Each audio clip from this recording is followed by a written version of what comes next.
to the podcast Food Talks. I'm Dallas Townsend. I will be your host, and I act as the uninformed consumer asking a nutritionist all the questions that you have. Hello, I'm Jordan Townsend. I'm our resident nutritionist here at Naturally You, and I'm here to inform the uninformed consumer, answering and helping to unpack some of your more difficult nutrition questions. All right, well, welcome back today. Today we're going to talk about adrenaline, coming from the adrenal gland, not to be confused with adrenochrome, which we'll get into later. But Jordan, what is adrenaline? Now, from my limited understanding, you think of someone like getting an adrenaline rush and picking up a car to save a baby because, it just kicks in and they were excited and they just did something impossible by normal standards. And they say, oh, well, he had adrenaline pumping. Is that true? Well, yes.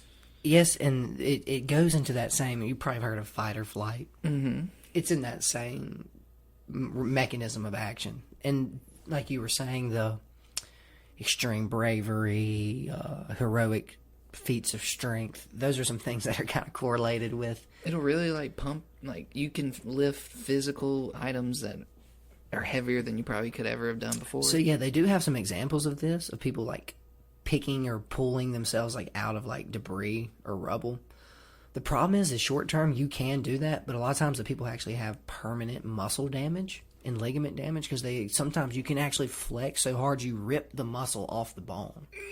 So this is where adrenaline, as like you were saying, kind of has some drawbacks, and more importantly, why your body doesn't give you that access. Hey, I'm not going to let your thigh muscle fire so hard that it rips itself off the bone. That's not going to be useful. But if it's life or death and you don't crawl out from under this rubble pile, I can deal with an injured arm or an injured leg post. So yeah, adrenals are actually very interesting because they're one of the main middlemen in the hormone system. And we've had our little hormone documentary, our episode talk where we went into all that. But the adrenals are interesting because they're kind of the Swiss Army knife, if you will, because you got very specific ones. Gonads and ovaries make female-male sex hormones. Thyroid is sort of your middle manager too. Pancreas just makes insulin. And we, for a long time, thought, hey, the adrenals make adrenaline, right? So we use those when we're worried or we're stressed out or we're in a panic mode. So, yes, but it turns out the adrenals also do a lot of other stuff, too. So I wanted to kind of go through that first, just all the different chemicals that they make. So they actually produce three main types. The first one is what they call a mineral allocorticoid. So, big fancy word. The main one it makes the main one of those that it makes is actually aldosterone. And aldosterone is actually one of the main function in the body, blood pressure. So that actually comes from that stress factor, if you will, right? So kind of weird, has nothing to do with your heart.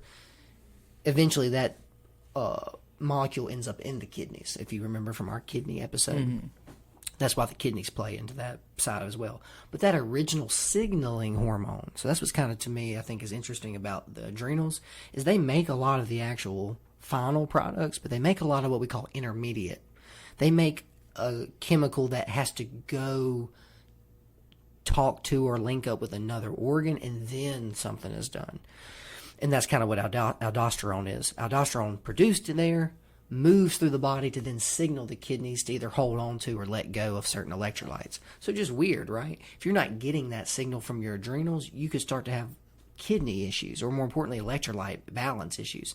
And it have nothing to do with your actual kidney, the organ. That's just where this is. Again, I always just find it so interesting how meticulous our body is with these little. It's got all these really specific ways it likes to do stuff. It doesn't really ever. That's what I jokingly tell people. The body doesn't come up with multiple solutions. Like if you have damage in your arteries, we send cholesterol. That's it. There's no other mechanism of action. If you want to lower your blood pressure, aldosterone has to send that signal, or we don't do it. So that's great as long as you have it working normally, but you see how simple one little molecule missing, all of a sudden your blood pressure is out of control. Well, it's not being told to alter or to change it. So again, that's why I like these episodes. Just interesting to get a little deeper into what this little meticulous little tinkering that your body's doing at all times. So that's our first one. The next one is called glucocorticoids or glucocorticoids. I apologize, y'all. These are some mouthy words. It's a tongue twister. It really is, though. Now, these are the more common ones that you've probably heard. Have you heard of cortisol?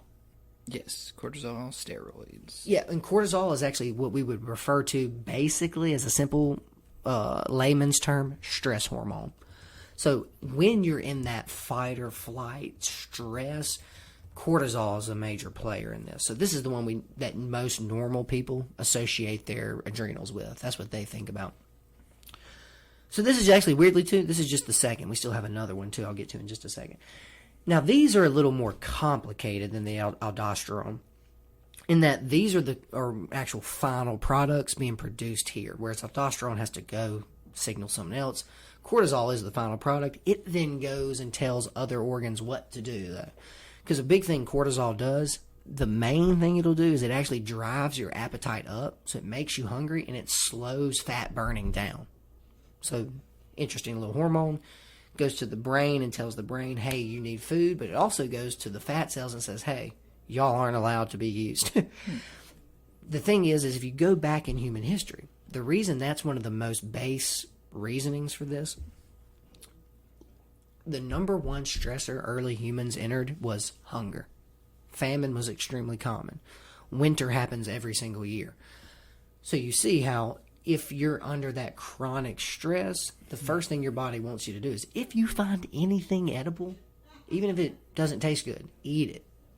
Make sure you, so that's the thing, it makes you want to eat more, but it also makes sure your body burns fat much, much slower. So it goes, look, we may not get another paycheck for 6 months. So we got to make sure we're on thin margin line. So it basically puts your body on ration mode. So it's just interesting too, because people, that's the biggest problem we see a lot of times. People today are struggling with cortisol because they're stressed from their job. They have a mortgage. They've got kids. There's a lot of these new chronic stressors that have nothing to do with food. More importantly, they don't have anything to do with food scarcity. So they're getting those old school signals that say, hey, your appetite is through the roof. You're hungry, you're hungry, you're hungry. Remember what the other side of it is. So they're eating potato chips and yogurts and ice creams and donuts and cereal. Remember what the other side of cortisol is. Don't burn fat. So thousands of years ago, that was awesome. In a modern society, it's actually a perfect little microcosm for obesity. Yeah. So you see how a lot of times too, it's not to give people an excuse, but you're not really hungry. And more importantly, your body is being told not to burn fat because you're stressed out because your boss is a jerk. Isn't that? So that's where it gets even more interesting when an ancient survival mechanism is being severe. It's a very bad feedback loop in 2021. Because more important, the food adapted out of that. Well, the food's everywhere. So you're like, I'm hungry, so I'm eating, right? But the body's being told, more importantly, too, when you eat, the body's not going to burn fat. It's going to burn what you eat. But it's being told, make sure you don't burn fat. So if you get hungry again, instead of switching on ketosis, immediately go eat food again.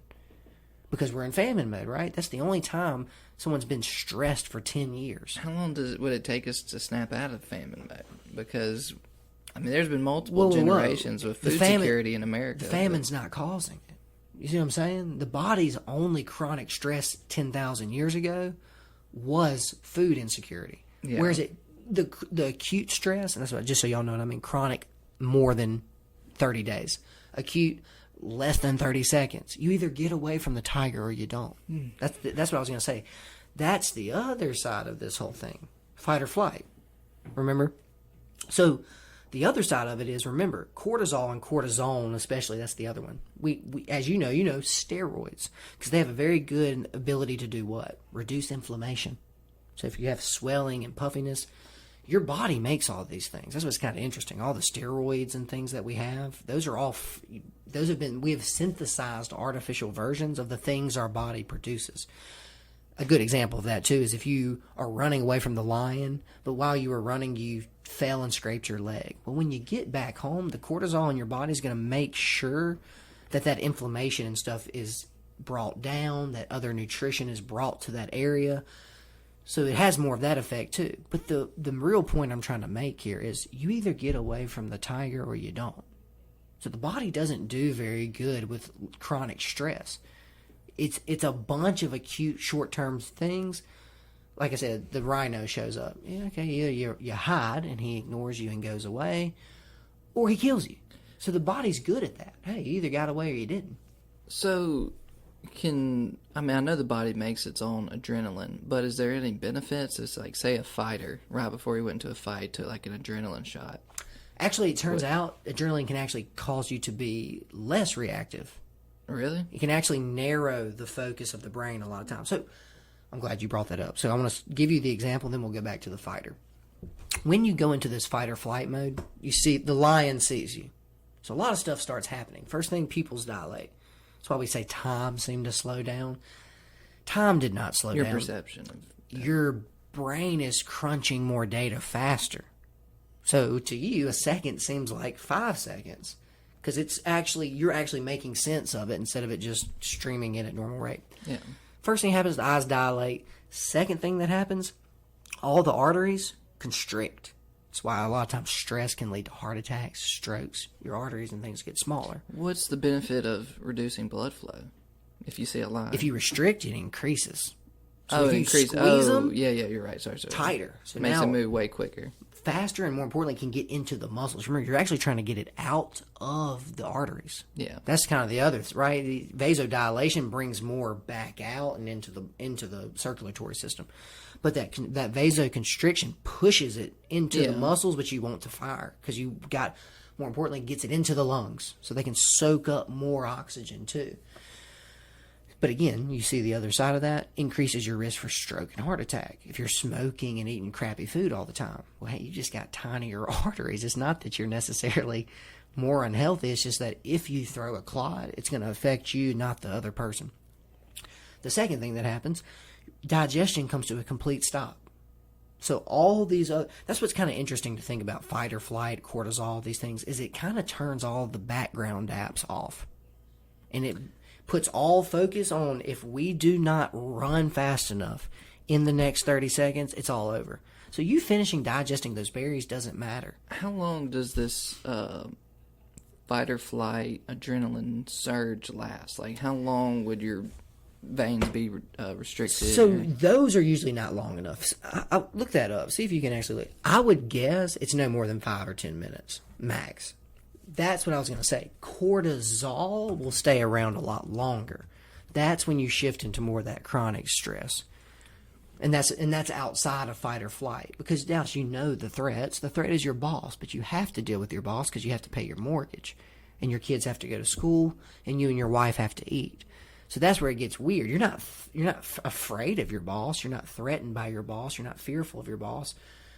It's just annoying you to no end and causing you to be unhappy. And so now you're shifting into, now you're actually getting into depression, which it turns out testosterone, estrogen, a lot of these other things that the adrenals actually help make. That's our third one. We hadn't even gotten, we're getting ahead of ourselves.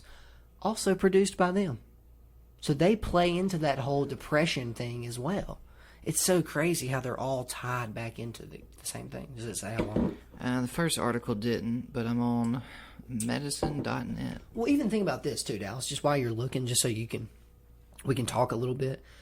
The fighter is usually nervous when? All the way until the bell rings. Once the bell rings, all that nervousness goes away. You're focused in, you're fighting. If you're a good fighter. You're training, you're responding, yeah. Exactly. It's that fear that overpowers you first that really triggers the fight or flight, and that can only last for so long. Because think about it, if you run far enough away, you're not afraid anymore. Yeah, I did find something that says, although adrenaline rush occurs immediately, the length of time it lasts is largely determined by what triggered it. Generally, it may take 20 to 30 minutes to calm down. And relative, right? Like I said, if you get away pretty quick, and like I said, these things are not chronic. You're not going to stay that vasoconstricted. Yeah. Your digestion isn't going to be turned off for the day. And it says the effects of adrenaline on the body, however, may take longer, typically an hour. So, like you said, you may not be digesting food for an hour, but heck, some people might need that. Yeah, Maybe your take a little pupils aren't really adrenaline going to shot. stay dilated. So what if you took an adrenaline shot before like a big meeting? Well, turns something out you were that's nervous about. how they save you if you have a bee sting and your throat closes up. Epinephrine or whatever? Epinephrine is adrenaline. That's the... Yeah. So yeah, epinephrine actually will... Because again, what happens is when that thing tightens, if you give them a shot of epinephrine, it actually... So this is so weird. What a crazy chemical this is. It makes all of your muscles and your arteries constrict. You know what it does to your airway? Opens. Makes it relax.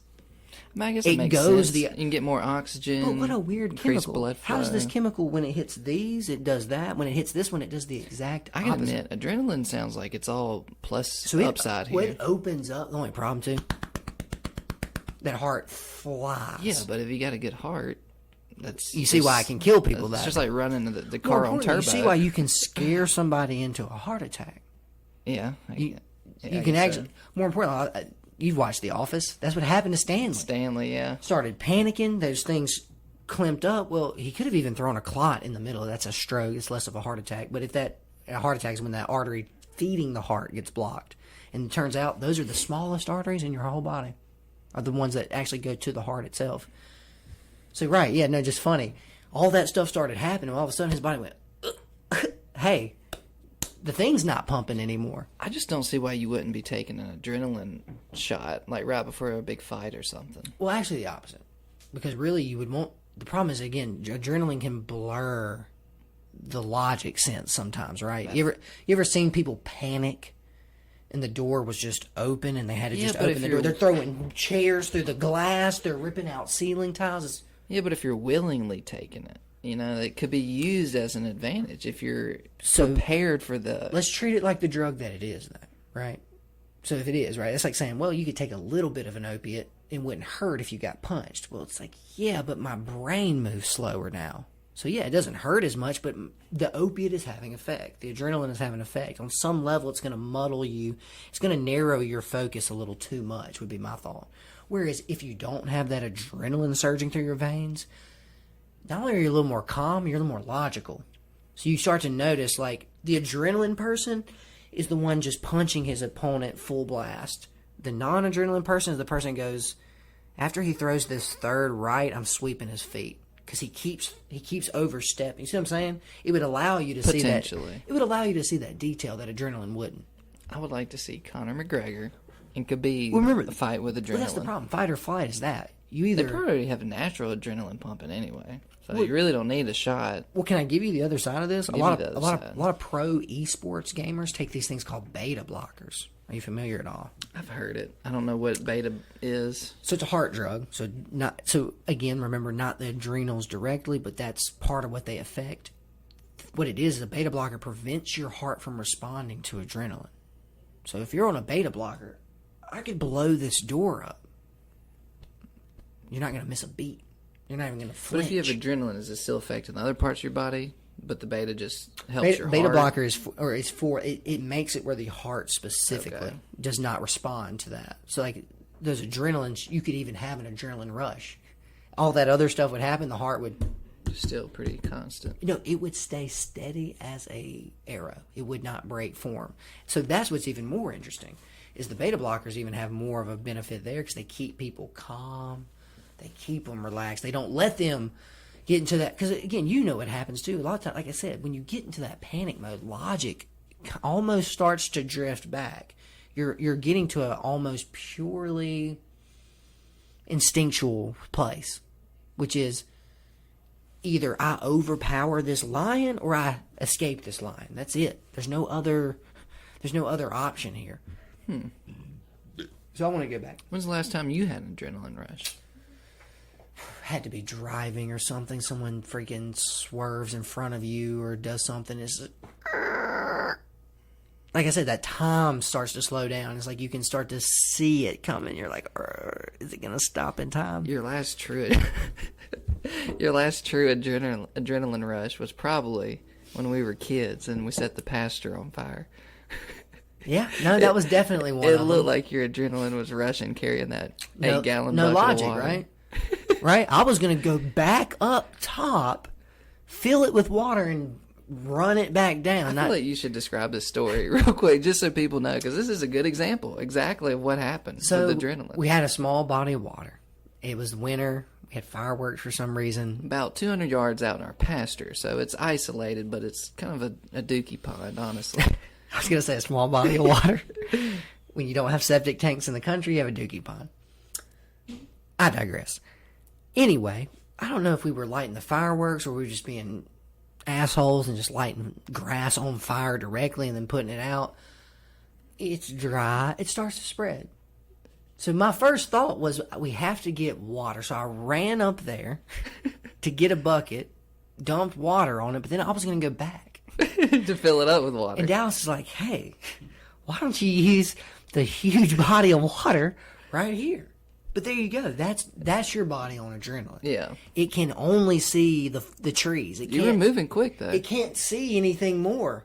So that's where it kind of hampers us in very, very, acute situations. But a lot of times it'll get you out of trouble. Hey, just run until you can't. I thought he was in flight mode instead of fight mode when he first started taking off. He was running a 4.6 up that hill. I think I thought about getting the water hose at some point too. I thought that was the better option. It was starting to spread. It was looking bad at one point. And me and our neighbor Austin, it was actually his it was his property, so we were not stressed. We were just standing there while Jordan was running and panicking. Your adrenaline was kicking. I'm pretty sure I was responsible, so I was feeling a little more heat. Yeah. To get this under control because I was responsible. Y'all were just like, this sucks. I was just like, this is crazy. But you had the perfect. You said, hey, let's use this water right here. I scooped it. Once you brought the bucket, I was like, just. I was gonna run back. You know how much water weighs, Dallas? A lot. A gallon of water is like 7 pounds. 200 yards. It's like a 20-gallon bucket. I was gonna fill up with water. Yeah, you should have just flown in that scenario. We digress. But anyway, so yes, that's cortisol. That's cortisone. Those are those flight or fight. They make the body squeeze. They change. They modulate different systems to make us in this really short, like I said, crazy system. It dilates your pupils. It constricts your blood vessels, opens your windpipe. It seems like it puts you in beast mode. Stops digestion. Yeah, it pretty much turns off anything that's not necessary to survive. Just kind of interesting that your body can even do that. More importantly, the higher levels of logical functioning get turned off. Hey. Which is why for fighting might not be a good idea. Which is because, again, if someone's throwing a punch, all you need to do is dodge left. You don't need to think about, is that a hook or is that a jab? No, as it crashed into your orbital bone. That was a hook. Yeah, turns out that was a hook. Just interesting that the body has this one chemical that can kind of trigger all those things. So that's cortisol. The last one, and the ones that I just wanted to kind of just get into that people don't know as much, are for lack of a better word, they're the sex hormones. Now, these are kind of interesting. They're called androgenic steroids. Or androgens are mainly the male side. And all this comes from, the adrenal. Yeah, okay. Yeah, so they're just called androgens or androgenic steroids. And that's the thing. All these chemicals are what we call sterols, which means their base molecule is cholesterol. So you can't build cortisol, cortisone, aldosterone. Can't build testosterone, estrogen without these good fats. You see why cholesterol is not a problem? Yeah. I mean, sounds like something that you need to live. You have to have it to make these things. So let's artificially reduce the amount that your body can produce every day. No. Weird. So yeah, the interesting one here is actually one called DHEA. Now, DHEA is actually a precursor. So that's what I want to say. It's one of those precursors. It's not the final product. But it is the one that goes and eventually turns into the other sex hormones based on if you're male or female. So that one will turn into estrogen if you need it to, turn into testosterone if you need it to. So yeah, that one's just kind of crazy. Because that's the other thing too, is it can actually produce estrogen and it can actually produce testosterone. So your adrenals also do this thing, whereas if your testes and other organs, even the pancreas, is overtaxed, it can even step in and make some insulin. It can step in and make some testosterone. wild. So that's why I say it's kind of the Swiss Army knife of the hormone system. It makes a bunch, and then it helps make other constituents and some if needed to. Now, where along the line did the body develop all these processes? I mean, was it just day one that it could step in and make adrenaline, or was that something like down the line? It's like, man, we got to start figuring out. Adrenaline was probably early. You know why? You got to go into animals. Fight. The most simple animal relationship is predator-prey. Let me ask you something. Are you fight or are you flight? Depends on who. Depends on where. Depends on how quick the other person is. Right. I've seen some of the guys at my gym. It's flight. It's going to be flight for me. I've also seen some of the things people are scared of. Spiders. It's fight. Have you ever been in a fight? Oh, my God. Like a real fight? No. I You boxed in front of Central Hines after hours. I was about to say, you just clocked someone with a sucker punch and ran away? No. Just dumb, like, junior high, Y'all high used school to box stuff. or whatever. Yeah. Coach Barrett. I was never there. I'll never when they forget. did Coach that. Barrett came down here and said, "Are y'all serious?" Oh, y'all serious? That's all he said. He said, "If I see y'all doing this again, you're all Were suspended." you wearing gloves, though? Okay, then what's the problem? It was like, well, it was two people fighting in a ring of 25 teenagers rooting and hollering around them. Sounds like a good time. Yeah, he was like, "Are y'all serious? He would probably Y'all get think in trouble, that this though. is okay?" Yeah, exactly. That's what I'm saying. I've never seen a coach not be upset. He just went, "Are y'all crazy? Stop. Like, I can't believe I'm having to tell y'all to stop. You can't do this. I'm not even, no one's in trouble. Stop." Don't do it again. And we never did it again. Yeah, we was like, okay, we can't have Fight Club anymore. Shocking, right? Go fight on your own time. So yeah, no, not even a real, what I would consider like a 1v1 fight. I mean, You've never eaten a punch. yeah, not consciously, Me either. right? You know what I mean? Like maybe in like a big crap pulling people, but no. You can always talk your way out of most things. You know me, yeah. Again, this is what you start to understand. There's humans that were apex, they were the dominant males in the tribe, and then there are the other ones that had to figure out, like, hey, I can't beat him up, but I'm a lot smarter than him. So, like, how? This is what we forget, like, right? That's what a lot of like our politicians are. Like, what is this little squirrely guy good at? He's likable. Oh, well, it turns out being likable is actually more valuable than being a good hunter. Because if everyone just likes you, you can just convince him to give you some of his. You know hunt. who's really likable? Brandon. Brandon's been killing it lately. Let's go, Brandon. All right. Do you have anything else on adrenaline? That's pretty much the adrenals. Now you can get into some of the weird stuff too. When they stop producing some of these things, you get into some crazy stuff. Addison's disease, which is when you're missing some of the signaling molecules. So basically, it's like I was saying earlier. Where did this all start? It really starts in like basic mammals. Hey, a deer most of the time just eats grass in a field. But when a wolf shows up, you need a chemical that makes sure the deer runs indiscriminately until it's safe, until it can perceive no more threat. So there you go. Like, there's kind of where this whole process started. You're not going to need adrenaline 99% of the time. That's what's so weird about it. But I think Walker's even explained this to me. Within the time of a single heartbeat, adrenaline can act on all of these different chemicals. It can make those muscles tighten. It can increase your heart rate from 80 beats to 120 beats within the time of a heartbeat. That's what's just so crazy how instant it is. Yeah. So that's where it kind of, like, just to answer your thing, to me, that's where it kind of started. It makes sense. Hey, there has to be a molecule for, because again, some mammals didn't develop that, Dallas. They probably all got eaten. Dodo birds. They probably just all got eaten. Whereas the ones that had the faster adrenaline response, more importantly, the longer lasting adrenaline response, that means they ran further than the other animals because they perceived the threat to be more. They lived, they reproduced, there you go. It's just generations after generations after generations. And we're the final product because we can actually elaborate on what we're feeling. So animals have adrenaline? Oh, bro, all mammals. Remember, yeah, dogs have adrenal. What about fish? That's where it starts to get a little. Just mammals? I can't speak. I just don't know. Yeah.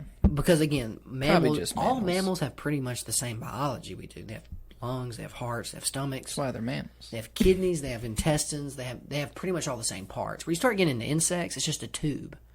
from like mouth to end. Yeah, thorax and all that. There's weird no stuff. kidney, because again, all it does is it just has legs that jump. So like you don't need electrolyte balance like we do. I hate bugs. There's a reason. They're your original competitors. Ugh. We used to eat them too. Actually, a great Some source of people protein. still do. Actually, Ugh. again, I hate to be that guy, but I'm not. I'd eat a bug if I was that hungry. All you got to do is do it instead of these fake vegan patties. That's what we need to be doing. Grind up a bunch of grasshoppers and disguise it as beef. I was just about to say, I have a really good idea. You need to We go. need to turn the microphones off. We need to turn them up. We're going to get you on Joe Rogan, and I know how. You're going to go on the all insect diet. Not all meat, not all plant, purely insects. Caterpillars, Butterflies, locusts, crickets. I love a cockroach now. Cockroach. A good season, put a little lime juice, a little cockroach. You would literally, we could blow you up with that idea alone. Mainly just because it's kind of crazy. Do you think? They do it in other Do you countries. think I get healthier, or you think I get sick? I don't know. It's a good experiment. I don't know if you should do it on yourself, but that is like curious. I wonder if there's any only insect eaters out there. The only thing I can think, yeah, right. You could definitely do it Vitamin nowadays. C is the only thing I could think of, and fat. Those would be the two tricky things to get. You can get plenty of carbs and protein. So just like I said, can I put lime? Can I put just a hint of lime on my locust? There's no fat on any bugs. I mean, think about them. It can't be. No. There could be Bugs parts. can have fat. Well, they could have fatty. Remember I wax? guess if you had a worm. Remember waxy? Does worm count as a bug? Yeah, nightcrawler. Come on, bro. If you you can don't do have this. a real brain, I'm considering you a bug. You know what I mean? That's true. Because that's what you ever seen that explanation? Like there is no cognitive processing for grasshoppers. They're basically like tinker toys. When they get stimulated, i.e., like They react. they just react. They don't. That's why sometimes they jump into the frog thing, trying to eat them, but the other 9 jump the other direction. That makes sense. So yeah, dummy got eaten, but we all do this. We're all dummies, but we also reproduce at a rate that it doesn't matter. We have 300,000 grasshopper eggs every time we reproduce, because half of us are jumping into the mouth of our predators. If you ever get desperate, that's what we're going to do for you. You're going to go on the all-bug diet. You're going to start popularizing What about it. my sanity? What if he cleared up all your symptoms that you don't have currently? What if it starts inducing some new ones I never had? So you do not want to see my stool. It's been bad. Well, at this point, you can just blame it on the vaccine. It's been bad. Have you changed anything different? No, I've just got the vaccine. And I've started eating only insects. Night crawlers. Bugs, worms. Ugh. Yeah, don't try that. Not even for the popularity. You shouldn't be that desperate. That's what we got to talk about too, like the viability of an all-night crawler's diet. I want to do some research. Oh, Lord. So yeah, this is the adrenals. Fight or flight. They also do a lot of other weird stuff as usual, right? Yeah, definitely a lot of weird things. But this was a good one. Glad we got to cover the adrenals. If y'all enjoyed this, drop us a like, subscribe, comment, and we will see y'all next time. Bye-bye.